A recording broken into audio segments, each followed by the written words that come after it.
just a fluke. Like, you know, 1,000 monkeys typing 1,000 typewriters for 1,000,000 years will eventually type the Encyclopedia Britannica. And of course, the moment they stop typing the Encyclopedia Britannica, they will relapse into nonsense. And so in order that that shall not happen, because you and I are flukes in this cosmos, and we like our way of life, we like being human, if we want to keep it, say these people, we've got to fight nature, because it'll turn us back into nonsense the moment we let it. And so we've got to impose our will upon this world as if we were something completely alien to it from outside.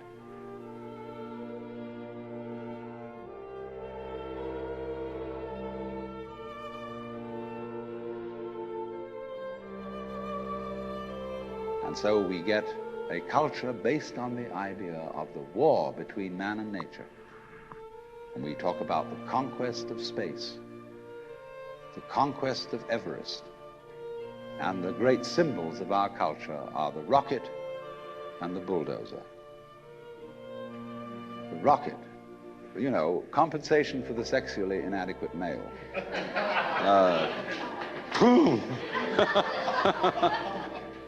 So we're going to conquer space. You know, we're in space already, way out.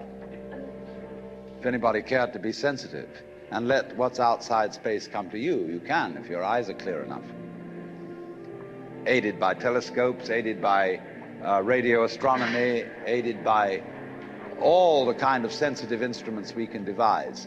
We are as far out in space as we're ever going to get.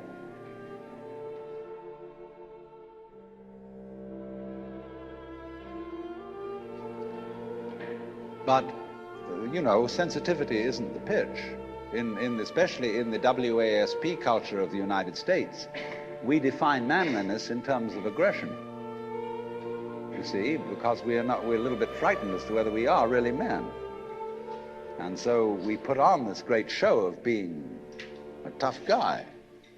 It's completely unnecessary. You know, if you have what it takes, you don't need to put on that show. You don't need to beat nature into submission. Why be hostile to nature? Because after all, you are a symptom of nature. You, as a human being, you grow out of this physical universe in just exactly the same way that an apple grows off an apple tree. So let's say the tree which grows apples is a tree which apples, using apple as a verb. And a world in which human beings arrive is a world that peoples.